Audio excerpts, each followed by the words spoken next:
Hello, it's the Regional District of Kootenay Boundary Emergency Operations Center staff here. I'm Frances Micah, the Information Officer, and we've got Chris Marsh and Mark Stevens. They'll introduce themselves with their titles in a moment. This is our latest video we're doing to update you on the Freshet outlook for 2020. And I just wanted to start by saying one of the most common questions we get asked is, what is the risk of flooding in 2020, understandably? And today we're going to look at a couple things that explains why that's hard to answer definitively. There's a lot of data that goes into that, and it changes. The answer to it changes all the time. So we want to share some of that with you today, including a few observations we had from the field yesterday on May 7th. So I'll turn it over to Mark Stevens. Thanks, Francis. Hi, everyone. I'm Mark Stevens. I'm the EOC Director currently with the Regional District Kootenay Boundary Emergency Operations Center. I'm going to share with you some graphs and some charts of information that we're receiving and data that we're receiving from our partner agencies. So what I'm sharing with you now is a map of snow cover throughout the basin. So we can see Grand Forks down in this area right here. And you can see low-lying areas of the Granby and up the Christian Valley have no snow in them. Areas that you see darker in the red and the purples, they still have snow in there. This is from May 6, 2020. And so we can see that there's a little bit of snow cover there. If we compare that to May 6, 2018, you can see that the snowpack was much more robust and covered much of the basin at that point. So we still have a little bit of snow left up in our higher alpine areas. However, most of the mid-level and all of the low-level snow is all melted away from us. The next graph I'm going to share with you is our discharges from the West Kettle River. This graph shows discharges for 2017, 2018, and 2020.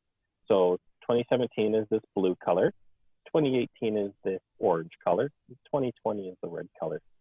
So you can see here we are currently in 2020, and that we're below the peak for both 2017 and 2018. And so we're monitoring this on a daily basis with our advanced planning unit and other members of the EOC to monitor this and make sure that we're communicating out the levels that we're seeing on our information from our partner agencies.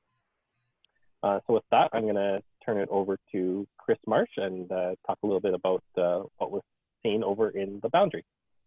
Chris? Thank you, Mark. Hi, everyone. Good morning. My name is Chris Marsh. I'm the Emergency Operations Center Deputy Director for our Freshet response.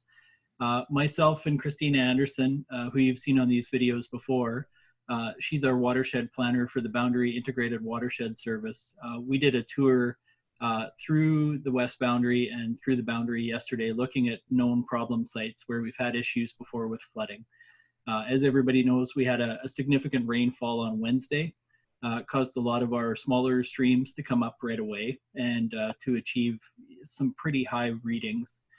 We wanted to get some on-the-ground verification just to make sure that we understood what was happening in our systems. And so yesterday was the major peak, or one of the major peaks for the Kettle, West Kettle, and Granby rivers, and we wanted to see some ground truthing of what the readings were telling us from the data.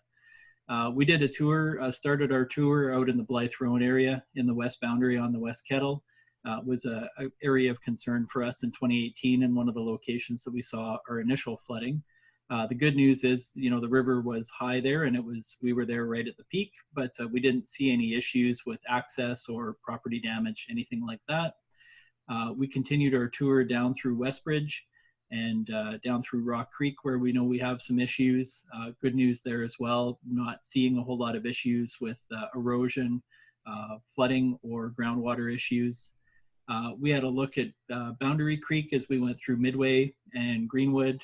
Some groundwater issues there as well, not to be unexpected at this time of year, but Boundary Creek was looking good, flowing fast, but relatively clean, and had obviously peaked when we were there and was starting to drop already. And then we spent some time in the Grand Forks area as well, just looking at different spots along the Kettle and Granby rivers. did a tour through Manly Meadows, which, as everybody knows, was an area that was heavily impacted in 2018. Didn't see any major issues of concern there, and just really great to get on the ground and to see how things are changing there, especially given that that stretch of the river saw a lot of damage and a lot of changes in 2018. So overall, I'd say we're pretty happy with the way that our river systems have responded to the rain event on Wednesday. Things have peaked, they're starting to move down.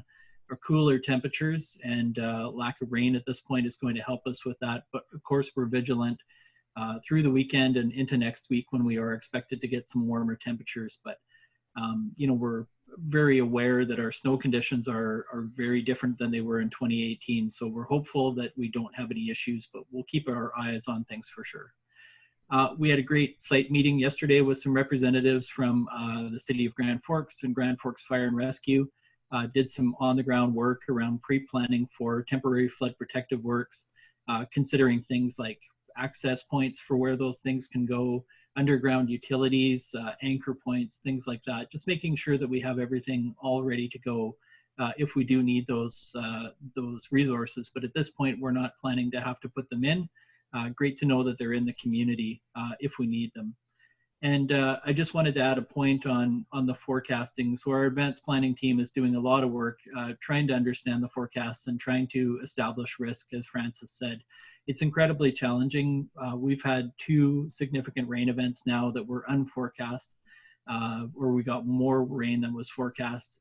Very challenging for our partners at the River Forecast Center, the Southeast Fire Center, and Environment Canada, because they're doing their best to give us the most current and best available information. And then for us to be able to interpret that and do a risk analysis on it is very difficult, as it changes just about every day. But things are proceeding well, and we're keeping a very close eye on things, and we'll continue to do so until we're through this freshet. So thanks everyone for your vigilance. And if you have any reports of flooding or any damage at all to property or any concerns that you have, please feel free to reach out to us, and we'll definitely assist you through that. So thank you for your help. And if anybody wants any further information, we're trying to post, well, we are posting all the latest updates on emergency.rdkb.com. And you can also go there to sign up for emergency alerts, because although we don't anticipate issuing anything right now, we want to make sure the maximum number of people in the region are signed up, and we're ready to go if we need to. Have a great weekend, everybody. Bye, everyone.